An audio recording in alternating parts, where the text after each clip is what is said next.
네, 우리 반갑습니다.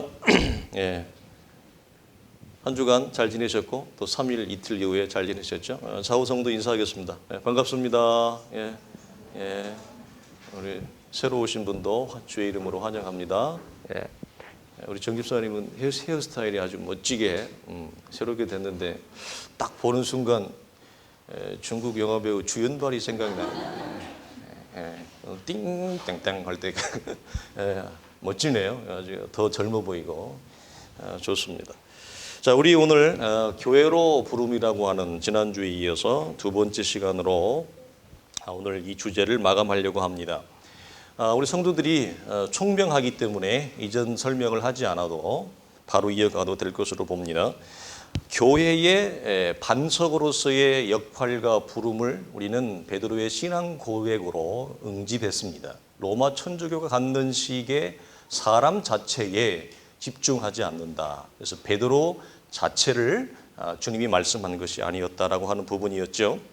그래서 사도의 이런 신앙적 고백은 앞으로 초대교회에서 베드로가 기초로서 반석으로서의 역할로 하나님 앞에 쓰임받을 것을 말씀했는데, 주요한 것은 이 베드로의 대표적인 신앙 고백이 그 주변에 있는 다른 11 제자도 동일한 신앙 고백을 동의하며 공유했다. 그래서 여기서 베드로가 대표적으로 신앙 고백을 했지만 나머지의 다른 제자들도 그 신앙 고백을 공유했다라고 하는 것 중요합니다. 이것은 그렇게 어려운 원리가 아닙니다. 오늘 우리 교회 가운데 어떤 성도의 주도적인 역할, 어떤 리더의 주도적인 역할을 통해서 신앙 고백을 그가 하나님 앞에 내뱉을 수 있습니다. 그리고 그 고백의 기치에 따라서 나머지 성도들도 그 고백을 인정하고 동의하여 동일하게 모인 원리와 같은 것이죠. 그래서 우리가 화면을 보면 에베소서나 계시록에 보면 베드로뿐만 아니라 다른 여타의 11 사도들까지도 이 사역에, 이 신앙 고백에 공유하며 그렇게 베드로처럼 저마다의 역할로 하나님 앞에 쓰임받으며 드려질 것이라고 하는 표현이 성경에 적지 않습니다. 먼저 에베소서 2장 20절 볼까요? 같이 봅니다. 시작. 너희는 사도들과 선지자들의 터 위에, 기초 위에 세우심을 입은 자라. 그리스도 예수께서 친히 모퉁이 뿔이 되셨느니라. 그래서 이 모퉁이 뿔은 반석이라고 하는 것을 우리가 이해를 하면 됩니다. 그래서 유대계식의 이스라엘이 집을 짓는 건축의 방식과 우리에게 차이가 좀 있을 뿐이고, 이 모퉁이 뿔은 우리식으로 얘기하면 뭐냐, 기초, 주춧돌이 되는 거예요. 주님이 주춧돌이 되어진다. 그리고 그 주춧돌 위에 베드로와 다른 11 사도들이 같이 쓰임받게 될 것. 또 계시록 좀 볼까요? 계시록 21장 14절에 보면 또 그 도시의 성벽에는 12 기초석이 있었는데 그것들 위에 어린 양께 속한 12 사도의 12 이름이 기록되어져 있어요. 그래서 베드로가 대표적으로 고백했으니 베드로의 이름만 기록되어진 것이 아니라, 베드로만 그렇게 쓰임을 받는 것이 아니라 11 사도 모두가 다 그렇게 주의 교회를 위해서 쓰임을 받으며 하나님의 영원한 나라의 12 기둥에도 공이 다 이름이 기록되어져 있더라. 그래서 우리 성도들이 이런 부분에서의 어떤 시기와 경쟁은 할 필요가 없습니다. 우리가 이 부분 하나 마음에 걸리는 게 있어요. 뭐죠? 가룟 유다입니다. 우리 금요일 날 나누었듯이. 가룟 유다는 안타깝게도 이 부분에서 어떻게 우리가 정리를 해야 되느냐 할 때, 우리가 첫 번째 나누었던 주제의 설교, 너희는 나를 누구라 하느냐에 대표적으로 걸립니다. 그리고 11 사도가 하나님의 나라를 세우는 쪽으로 쓰임을 받았다면 가룟 유다도 쓰임을 받는데 어떻게 쓰임을 받아요? 샘플로 쓰임을 받습니다. 그래서 우리가 알다시피 가룟 유다는 열심당, 즉 우리식으로 얘기하면 독립당 출신이에요. 그러니까 가룟 유다는 우리식으로 항일 시대로 얘기하면 독립운동하는 사람이었어요. 근데 그 독립운동하는 분이니까 굉장히 우리가 함부로 말할 수가 없는 분이죠. 그렇죠?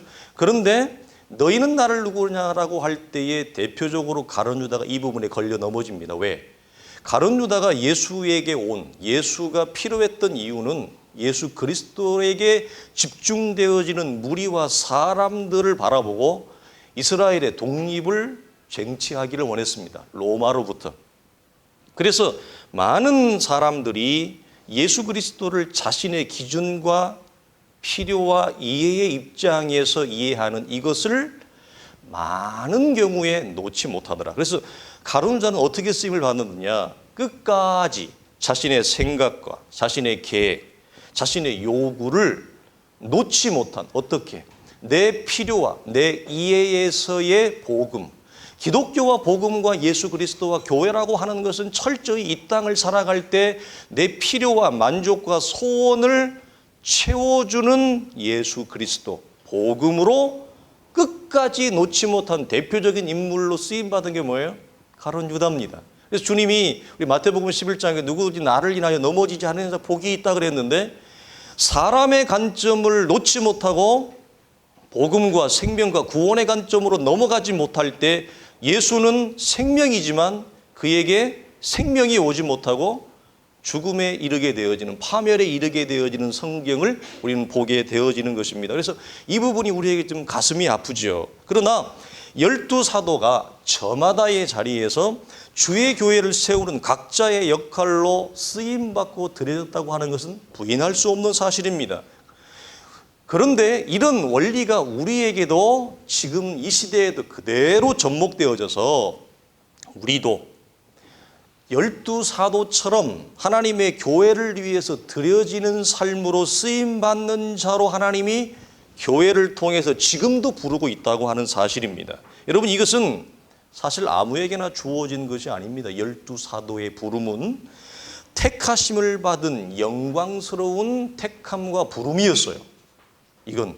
그래서 12사도에게 주어진 이 특권은 영광스러운 것이었습니다. 마찬가지입니다. 우리가 주의 교회를 세우는 역할로 우리 성도들이 부름을 받았다고 하는 것, 이것이 우리에게 짐이 아니고, 이것이 우리의 고통이 아니고, 우리에게 이것이 고난이 아니고 어떤 영적인 자긍심을 우리 성도들이 가지면 좋겠느냐. 12사도가 갖는 영광스러운 부르심, 거룩한 부름에 우리가 하나님 앞에 택함과 부름을 받았다라고 하는 사실에 대한 영적인 자긍심이 우리 안에 넘쳤으면 좋겠어요. 어떤 분들은 이런 분들이 있어요. 말도 안 되는 거지만 교회의 사이즈가 크고 교회 시설이 크고 많이 모이는 이것으로 그 교회의 멤버된 것, 성도된 것에 대한 자긍심을 갖는 사람이 있어요. 이건 말할 수 없는, 이건 기독교가 보이는 자긍심이 아니에요. 그리고 반면에 또 어떤 분들, 이런 분들이 있어요. 교회의 규모가 작으면 그 규모가 작은 것으로 인해서 성도됨과 하나님의 자녀됨과 하나님의 영광스러운 교회로 부름받은 그 부름받음이 어떻게 작아져요? 말이 안 되는 거예요. 기독교의 신앙은 우리의 환경과 조건이 세상적으로 볼 때 크면 우리의 자긍심이 크고, 우리의 환경과 조건이 작으면 우리의 영적 자긍심이 작아지는 자긍심인가? 그건 기독교가 아니죠. 그건 기독교의 신앙이 아닙니다. 그래서 늘 그런 관점을 가지고 있고 그런 안목을 가지고 있으면 우리의 신앙은 항상 무엇에 의해서 지배를 받고 무엇에 끌려가요? 환경과 조건에 철저히 종노릇하고 환경과 조건에 철저히 압제와 지배를 받으며 살아가요. 그러나 성경이 보이는 기독교의 신앙은 그걸 넘어서는 것입니다. 주님이 주신 우리에게 주신 믿음은 그걸 극복하는 것입니다. 우리 이것을 이 말씀을 통해 확인을 합니다. 우리가 복음서를 보면 이 부름 앞에 모두가 응한 건 아니에요. 대표적으로 부자 청년이라고 하는 이분은 주님께 와서 멋들어진 대화를 했습니다. 결론은 뭐였어요? 주님이 그래, 너 참 애썼다. 그러니 나를 따라오라고 했을 때 그 부자 청년은 뭐죠? 따라가지 못했습니다. 모두가 다 주님의 부름에 아멘하며 따라가는 것은 아닙니다. 모두가 다 12사도로 택함 받는 것은 아닙니다. 모두가 다 주의 교회를 세우는 역할로 택함 받은 것은 아닙니다. 안타깝게도 이 청년은 주님을 따라가는 것을 거부했습니다. 그 이유가 뭐죠? 우리는 성경에 보이는 그의 항변을 압니다. 이거 우리식으로 풀면 뭐예요? 그 청년은 하나님의 나라의 가치가 자기가 소유하고 있는 가치보다 작았습니다. 무슨 말입니까?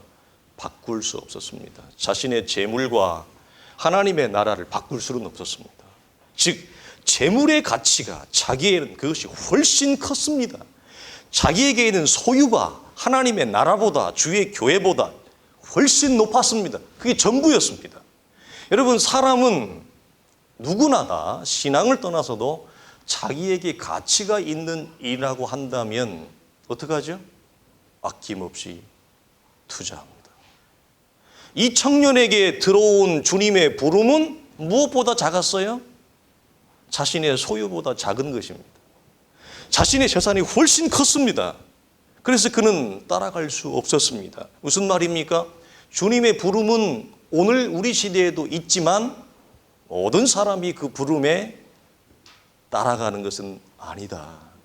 우리 성도들이 가질 영적인 어떤 확인과 자긍심이 뭐죠? 우리가 베드로가 했던 동일한 신앙 고백 위에 우리가 하나님의 부름 앞에 우리가 아멘하며 주의 교회를 세우는 부름에 우리가 쫓아왔다고 하는 것이 얼마나 영광스러우냐 이거야. 이런 영적인 자긍심, 성도의 부름에 대한 자긍심이 충만할 때 이게 기독교의 위력과 힘으로 나와서 환경과 조건과 외형에 상관없이 우리의 신앙이 전혀 위축되지 않습니다. 그런데 이게 반대로 되면 오늘 좀 모이면 좀 그때는 좀 봉오리가 좀 올라오고 이번 달에 좀 소득이 좀 더 좀 많아지면 조금 올라가고 소득이 줄어들고 우리의 삶이 어려워지면 여지없이 위축되어지는 우리에게 허락되어진 기독교의 신앙과 생명은 그렇지 않다라고 하는 거. 자, 우리가 좀 다음 대목으로 넘어가면요. 우리 성도들이 주의 교회를 세워갈 때 우리가 조심해야 될 부분이 있습니다. 동일한 우리가 역할로 부름을 받았지만 자, 화면에 띄워줄까요? 고린도전서 12장인데 말씀이 좀 깁니다. 같이 읽겠습니다. 시작. 이제 하나님이 그 원하시는 대로 지체를 각각 몸에 두셨으니 만일 다한 지체뿐이면 몸은 어디냐? 이제 지체는 많으나 몸은 하나라. 눈이 손들어 내가 너를 쓸 데가 없다 하거나 또한 머리가 발더러 내가 너를 쓸 데가 없다 하지 못하리라. 그뿐 아니라 더 약하게 보이는 몸의 지체가 도리 요긴하고 우리가 몸에 덜 귀히 여기는 그것들을 더욱 귀한 것들로 입혀주며 우리 아름답지 못한 지체는 더욱 아름다운 것을 얻느니라. 그런즉 우리 아름다운 지체는 그럴 필요가 없느니라. 오직 하나님이 몸을 고르게 하여 부족한 지체에게 귀중함을 더하사 몸 가운데서 분쟁이 없고 오직 여러 지체 서로 같이 돌보게 하셨느니라. 만일 한 지체가 고통을 받으면 모든 지체가 함께 고통을 받고 한 지체가 영광을 얻으면 모든 지체가 함께 즐거워하느니라. 아멘. 이게 무엇이에요? 한마디로 얘기하면 하나님의 교회에서 부름이 동일하고 부르심에 동일한 데 우리가 쓰임받는 역할은 다르지만 역할과 기능이 다르다고 해서 우리가 각자 따로 노는 것이 아니라 그리스도 안에서 한 몸으로 하나요 연합된 존재로 부름을 받았다라고 하는 사실.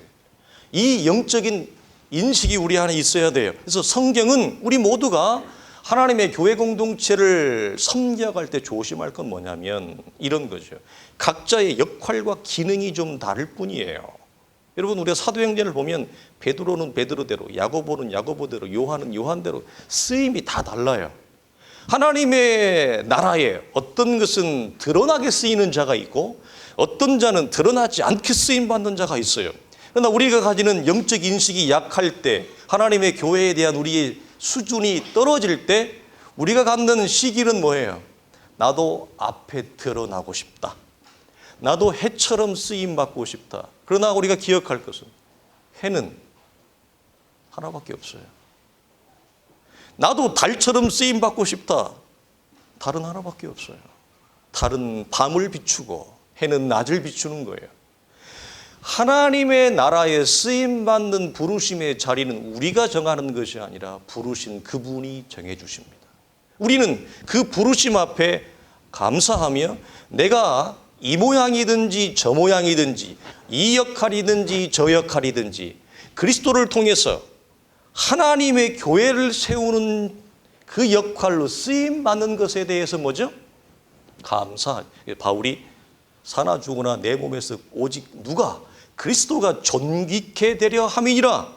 이 원리인 것입니다. 여러분, 우리가 조심할 것은 이 역할에 대한, 이 기능에 대한 잘못됨이 우리 안에 우열과 차별을 만들어내는 것. 여러분, 우등과 열등이 만들어내는 차별, 그리고 거기에서 오는 시기와 질투를 유발하는 것을 우리가 삼가 뭐 해야 돼요? 조심해요. 특별히 하나님의 거룩한 공동체는 우리의 부름부터가 뭐죠? 혈과 육의 방법으로 부름받은 게 아니었다 나누었어요. 하나님의 거룩하신 방법으로 부름을 받았어요. 그러므로 하나님의 교회의 시작과 뿌리가 혈육이 아니에요. 육체의 방법이 아니에요. 세상의 방법이 아니에요. 그렇기 때문에 하나님의 교회가 섬겨지고 각자의 역할로 드려질 때도 어떻게 해야 돼요?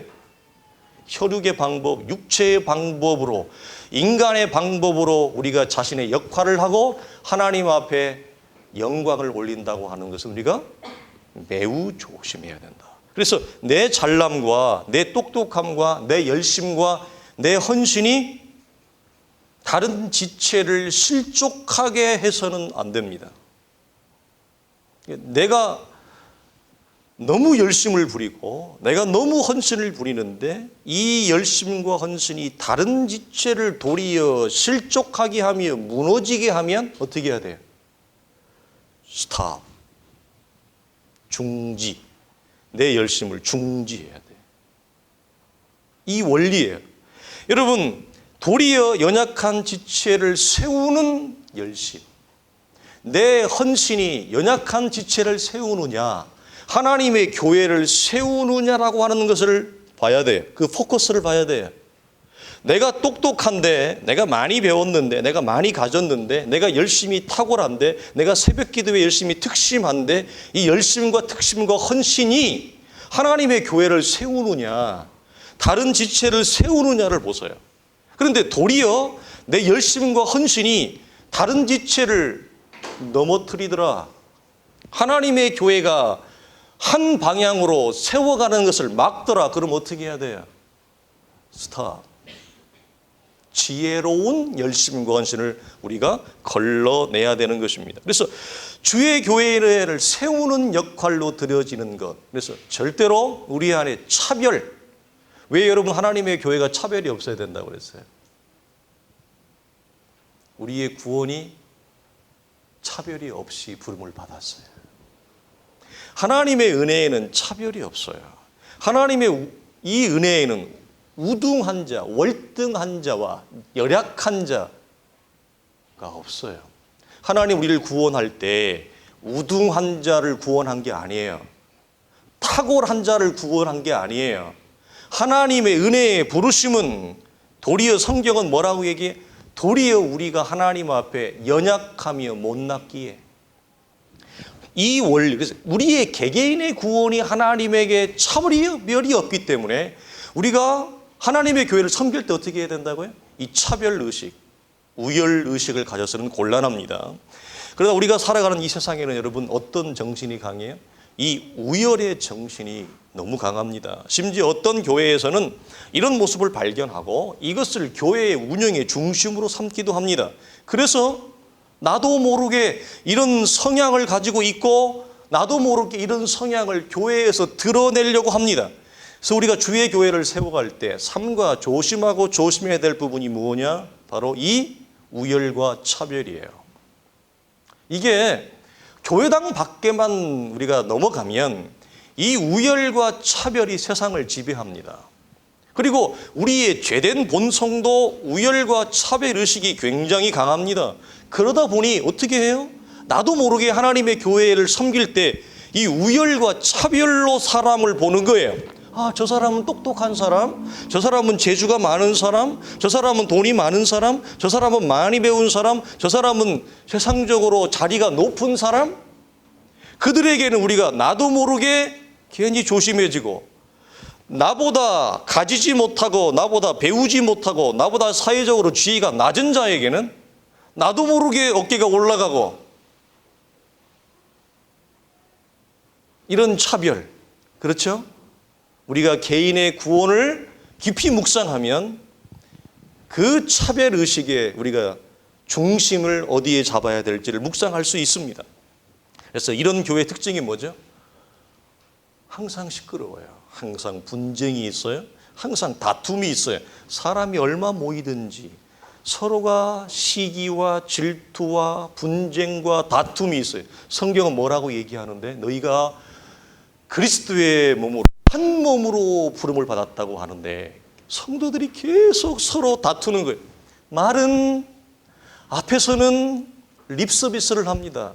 아유, 얼마나 좋은데요, 그 사람이. 얼마나 그 집사님이, 그 권사님이 얼마나, 그 장로님이 얼마나. 하지만 그건 립 서비스에 불과하고 사실 내 마음에는 뭐죠? 다른 마음이 득실되어지는 거. 우리가 하나님의 교회를 세워갈 때 뭐죠? 매우 조심해야 돼요. 그렇지 않으면 주의 교회가 여러분 세워지지 않습니다. 여러분, 혹자는 이렇게 얘기합니다. 이 땅에 있는 교회가 그러지 않은 교회가 어디 있어? 맞습니다. 사람이 모이는 교회는 이런 한계를 가지고 있어요. 이 땅 아래서의 교회는 그렇다고 해서 그걸 허용할 수는 없습니다. 그걸 여러분 합리화할 수는 없습니다. 그렇지 않습니까? 다시 본문으로 돌아와 초대교회에서의 베드로의 역할을 좀 볼까요?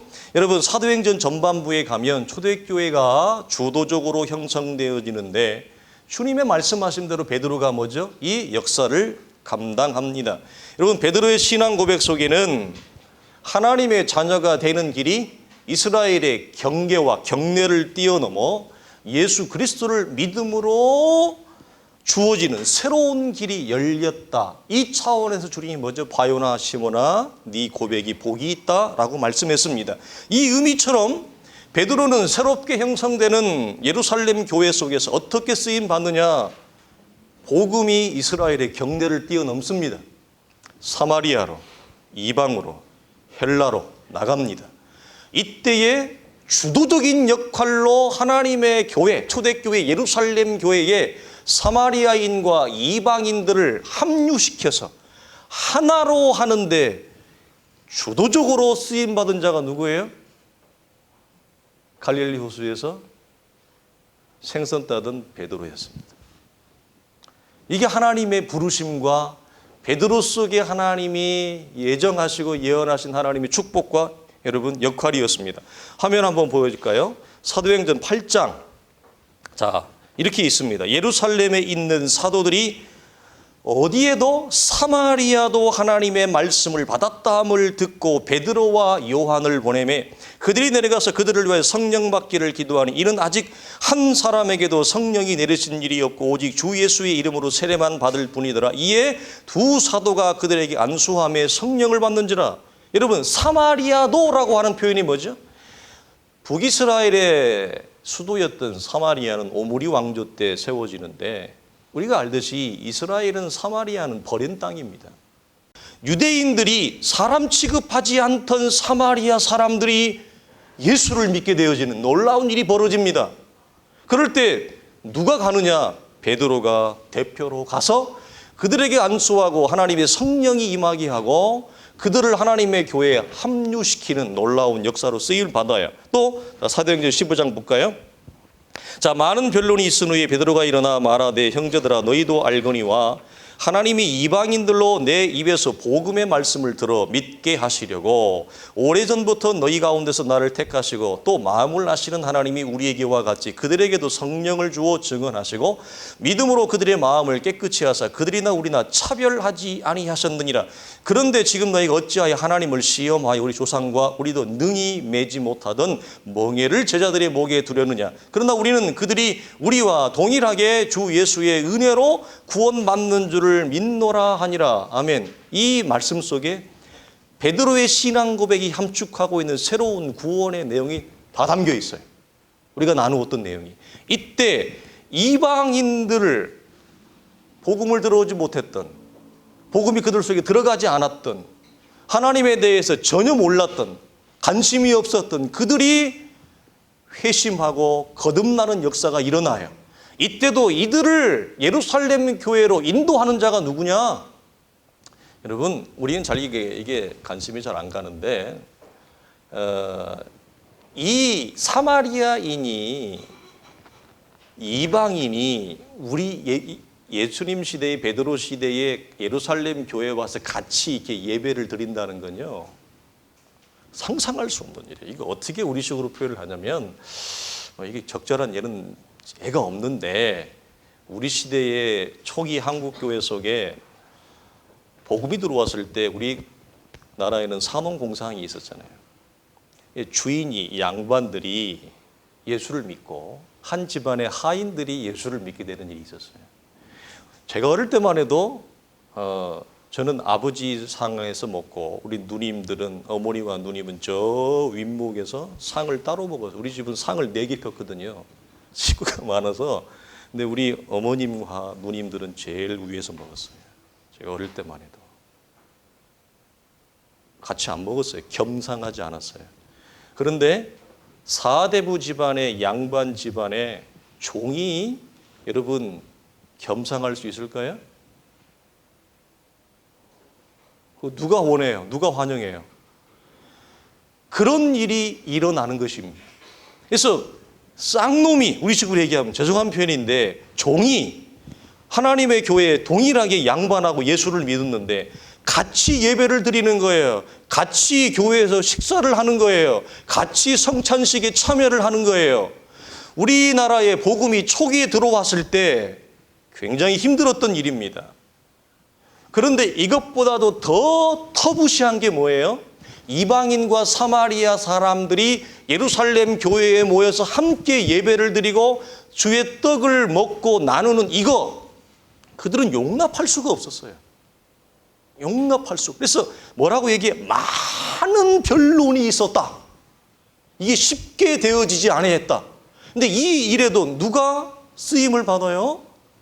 주님의 말씀대로 베드로가 쓰임을 받습니다.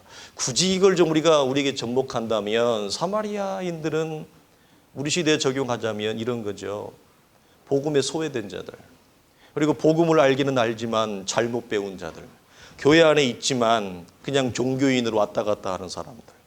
우리가 나누었지, 영어에도 처치 고워스라고. 교회만 왔다 갔다 하는 애들. 웜 시터, 자리만 따뜻하게 뭐죠? 태우고 가는 사람들. 이런 사람들을 영어에도 뭐냐? 이 나미널 크리스찬이라 그래. 형식적인. 그냥 교회만 왔다 갔다 하는 사람들이. 아니면 교회 안에 있었지만 사마리아인들처럼 복음의 정수와 본질과 진수에서 멀어져 있던 자들을 하나님의 교회로 주도적으로 기독교의 본질로 인도하는 게 베드로였습니다. 이방인은 전혀 복음에 대해서 무지하고 예수 그리스도와 하나님의 나라에 대해서 완강하게 부인했던 자들도 하나님의 교회로 인도하는 이 역할에 베드로가 쓰임을 받아요. 얼마나 아름다운 일이에요. 그래서 여러분, 굳이 표현하자면 사도 바울은 이방 지역에서 이방인의 사도로 쓰임을 받았다면, 사도 베드로도요 만만치가 않습니다. 이스라엘 안에서 사마리아인과 이방인들을 하나 되게 하는데 주도적으로 하나님 앞에 위대하게 쓰임을 받게 되어지는 것입니다. 여러분, 얼마나 아름다운 일이에요. 주님의 말씀대로 그렇게 부르심과 쓰임 앞에 하나님의 교회를 세워가는 이 역사로 그의 인생이 여러분 풀어져 가는 것입니다. 그의 인생의 방향이 여러분 물꼬가 열어지는 것입니다. 여러분, 예수님은 이렇게 세워진 자신의 교회를 마지막으로 이런 위대한 선언을 하십니다. 음부의 권세, 죽음의 권세, 다른 말로 하면 지옥의 대문의 권세, 여러 가지로 표현이 가능한데, 이 음부의 권세가 이기지 못하리라. 음부의 권세라고 하는 건 뭐야? 죽은 자가 들어가는 문, 출입구를 얘기해요. 이 음부는 구약에서는 스올이라고 하는 단어로 우리말 성경에 실제로 기록이 되어져 있고, 신약에서는 하데스라고 하는 단어로 소개가 되어집니다. 그러나 모두 다 같은 의미고 죽은 자가 들어가는 곳을 의미합니다. 이 권세는 사실은 그냥 문이에요. 문들. 어떤 이는 이것을 대문이라고 해요. 왜냐하면 죽은 자가 들어가는 그 문이 작지 않다는 거죠. 왜? 한 사람만, 두 사람만 들어가는 문이 아니에요. 창조 이래로 셀 수 없는 사람들이, 수없이 많은 사람들이 그 죽음의 문턱을 넘었습니다. 그래서 문이 소문, 작은 문이 아니라 커다란 대문이다. 그래서 이 왜 문인데 권세라고 하냐? 이 문은 무엇을 삼켜요? 사람의 생명을 실제로 성경이 삼켜버린다고 얘기합니다. 한번 사람의 생명을 삼키면 결코 다시 밖으로 내보내지 않습니다. 사망의 구속력을 가지고 있는, 사망의 힘을 가지고 있어서 문인대 권세라 이렇게 말씀을 합니다. 여러분 잠언 27장 20절 한번 화면에 볼까요? 자, 스홀과 아비도는 뭐예요? 만족함이 없고, 이 만족함이 없는 걸 동일하게 은유적으로 표현하는데 뭐죠? 사람의 눈도 사람의 마음도 욕심도 이와 같이 만족이 없느니라. 스홀은 우리가 알고 아비돌은 뭐예요? 정확하게 몰라요. 그러나 계시록에 보면 이 아비돈을 스홀을 사망의 영역을 지키는 죽음의 사자로 표현을 하고, 어떤 이는 제일 지옥의 마지막 밑에라고 얘기합니다. 정확하게는 모릅니다. 어쨌든 이 스홀과 아비돈이 만족이 없대요. 왜 만족이 없어요? 어제도 오늘도 오늘 저녁에도 내일도 스홀은 사람을 받습니다. 언제나 웰컴합니다. 됐다. 내가 너무 많이 사람을 받았으니 이제는 공간이 없어요. 좌석에다 찼어요. 매진이에요. 그러니 못 받겠습니다가 아니에요. 이 스홀은 셀 수 없는 사람을 받아 먹었음에도 불구하고 만족이 없다는 말은 무슨 말이에요? 아직 배가 고프대요. 근데 이 스홀이 성경이 뭐라고 얘기한다고요? 인간의 죄된 마음에서 표현되어지는 인간의 안목이 이와 같이 만족이 없더라. 참 놀라운 표현입니다. 여러분, 그런데 주님은 이렇게 엄청난 사망의 세력을 가진 음부의 권세가 주의 교회 앞에 뭐할 거라고 얘기합니까? 지금 굴복할 것이다. 여러분, 사망의 뿌리는 원래 아담의 범죄였습니다. 여러분, 하나님이 인생과 세상을 창조하는 첫 창조의 세계 속에는 원래 무엇이 없었어요? 죽음의 권세가 없었습니다. 하나님은 사람이 죽도록 창조하지 않았습니다. 그러나 죄로 인해 죽음의 세력이 일어났고, 그 이후에 모든 사람들의 마음에서 일어나는 가장 큰 공포가 뭐예요? 죽음에 대한 공포입니다. 사람들을 고통의 실수로 얘기하면 산모가 아이를 낳는 거 굉장히 고통의 레벨이 커요. 근데 그걸 뛰어넘는 게 뭐죠? 살아가는 가족의 죽음입니다. 가족이 세상을 떠나는 그 고통은 사람이 느끼는 고통 중에 제일 고통이라 그래요. 특별히 별로 생각하고 싶지 않지만 자녀가 먼저 떠나는 고통은 상상할 수가 없어요. 우리가 아예 생각 자체를 하기 싫죠. 저도 중2 때 아버님이 떠났는데 돌아가는 모습을 못 봤어요. 집에 오면 꼭 부모님한테 인사하세요. 공부도 못하는 게 늦게까지 공부한다고 들어왔는데 아버님한테 인사도 안 하고 그냥 잤는데 그 다음날 일어났더니 아버님이 돌아가신 거예요. 인사도 못했어요. 그래서 여러분, 그때 제 마음이, 이 가슴이 도려내요. 아버님을 잃은 그 고통이 가슴이 도려내. 그리고 이 도려내진 이 자리가 다시는 그 무엇으로 채워지지 않았어요. 이 채워진 게 뭔지 알아요? 주님의 사랑이었어요. 예수 그리스도의 사랑 외에는 채워지지 않아요. 그게 사람이 가지는 죽음에 대한 공포와 고통이에요. 여러분, 인류 최초의 살인자 가인이라는 분이 있어요.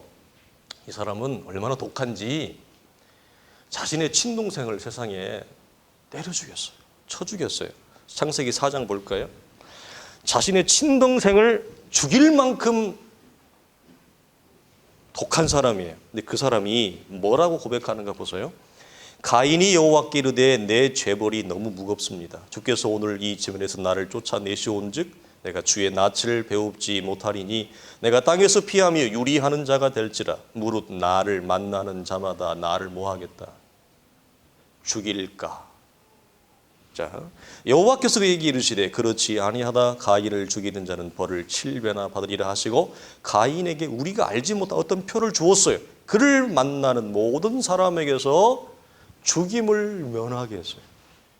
굉장히 아이러니컬하죠. 자신의 친동생을 죽일 정도로 독한 사람이에요. 내 본인은. 그러니까 이 사람은 죽음을 별로 두려워하지 않을 것 같아요. 죽음의 공포에서 좀 자유한 것 같아요. 그렇습니까? 하나님 앞에 뭐라고 얘기하죠? 누가 나를 죽일까 두렵습니다. 나를 살려주십시오. 그러니까 하나님이 어떤 표를 주어서 사람을 죽인 인류의 최초의 살인자 가인이 죽임을 면하도록 이 죽음의 공포는 우리 힘으로 극복할 수 없어요. 그래서 이 5장을 넘어가면 이 가인이 애를 낳아요. 그리고 큰 성을 쌓습니다. 그리고 자신의 자녀의 이름을 하여 그 성을 에녹 성이라 그랬어요. 왜 성을 크게 쌓았을까요? 누가 나를 죽일까 봐. 여러분, 이것이 주는 상징적인 실제적 의미가 뭐예요? 오늘날 많은 사람들이 하나님 앞을 떠나면, 하나님의 은혜 앞에서 멀어지면 누가 나의 안전과 누가 내 삶의 경례를 위축하고 침공하고 침투시킬까 봐 그 은혜를 대체하는 것들을 사람들은 뭐죠? 동원해서 성처럼 막아요.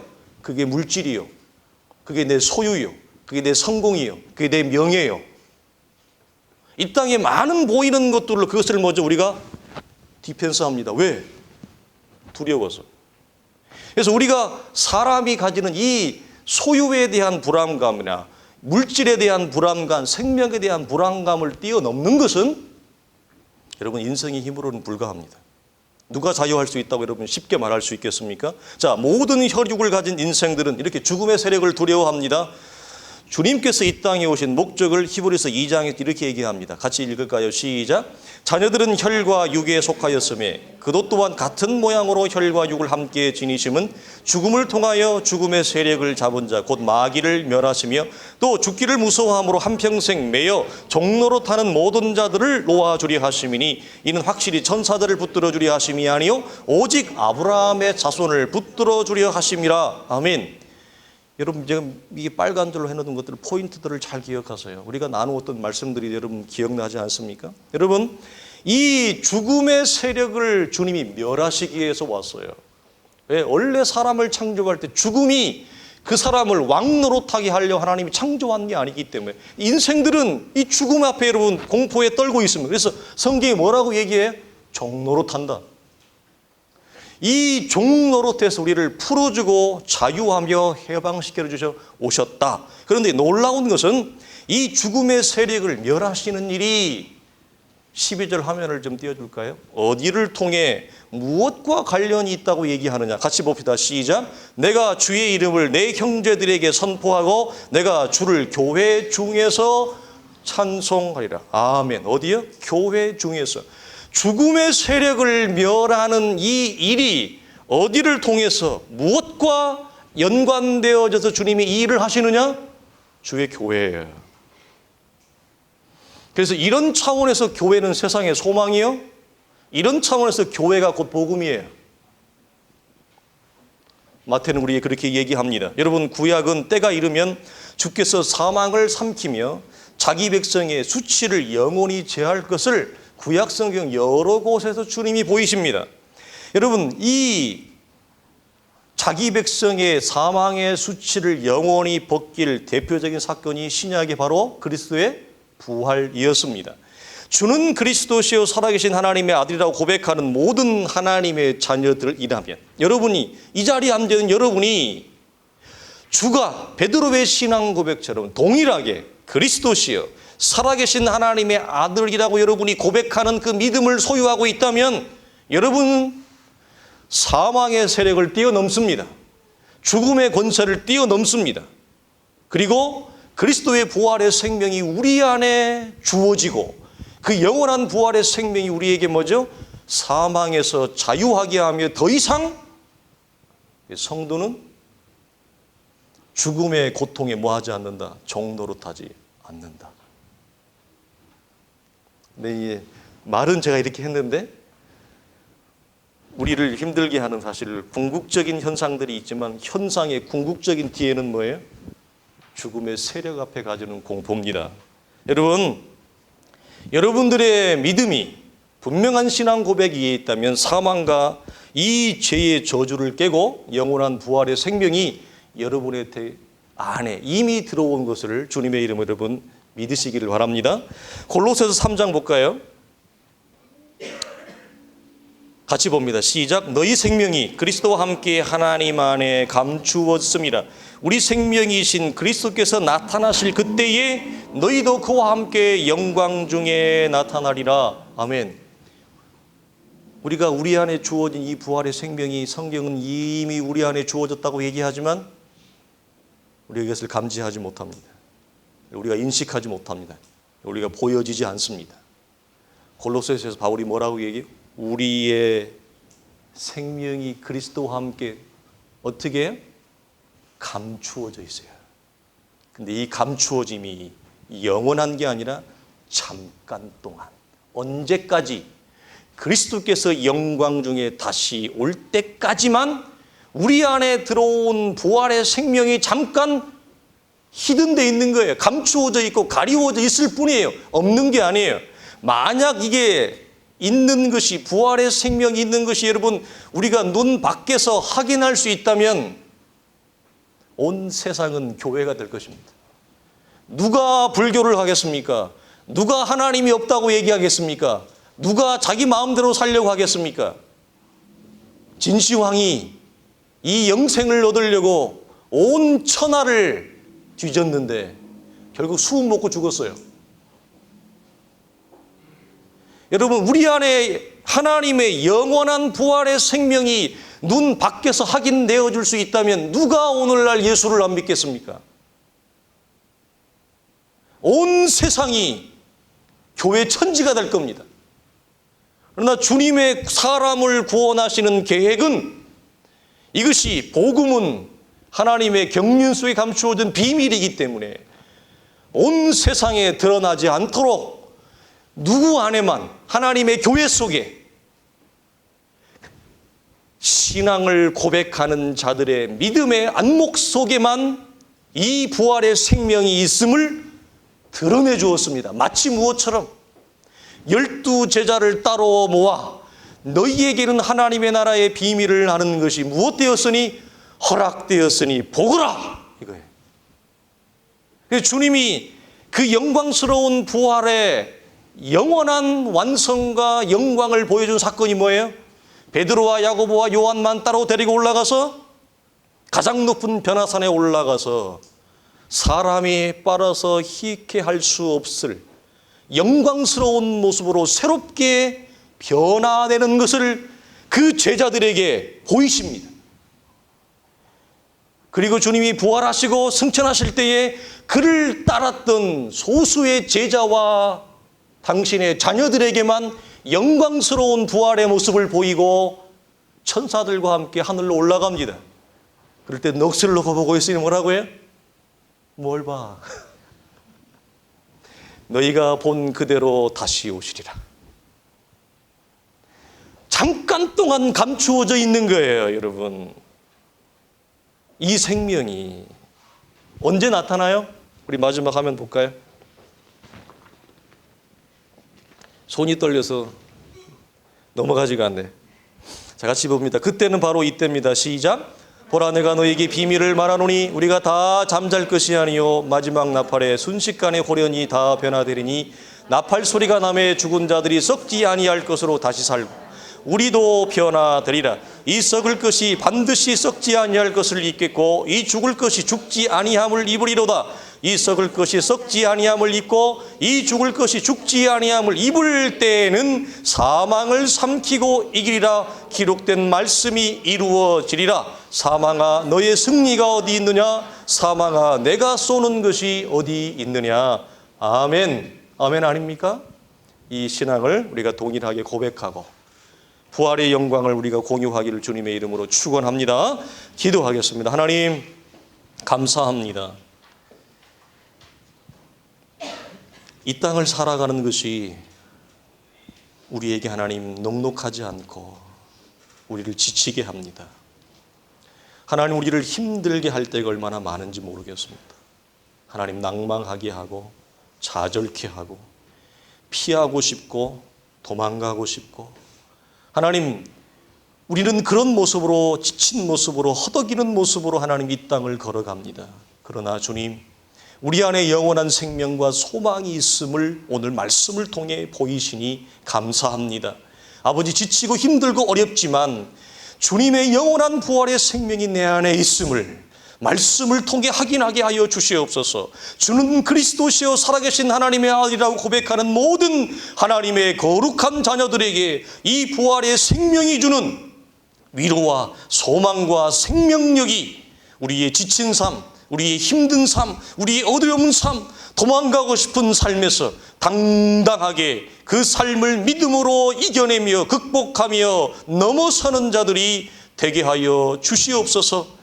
하나님의 나라의 영광을 소망 중에 기뻐하며 즐거워하며 살아가는 부르심을 받은 모든 성도들과 더불어 주의 교회에서 주를 찬송하게 하여 주시옵소서. 우리 주 예수 그리스도의 이름으로 간절히 기도하옵나이다. 아멘. 이제는 우리 주 예수 그리스도의 은혜와 우리 하나님의 크신 사랑과 성령의 감화감동 역사하심이 사망의 세력을 멸하시며 맨 나중에 멸망받을 원수는 사망이니라 말씀하신 말씀을 성취하시고 이 성취의 열매를 오늘 신앙 고백을 하는 모든 하나님의 자녀들에게 주어서 죽음의 세력과 공포에서 종로로 타지 아니하며 죽음의 권세를 뛰어넘으며 영원한 소망, 영원한 나라를 바라보며 오늘 부르심받은 주의 교회에서 신실하게 하나님의 자녀로 기초로 반석으로 드려지기를 원하는 사랑하는 온 성도들의 드림과 거룩한 싸움 위에 이제로부터 영원토록 항상 함께 있을지어다.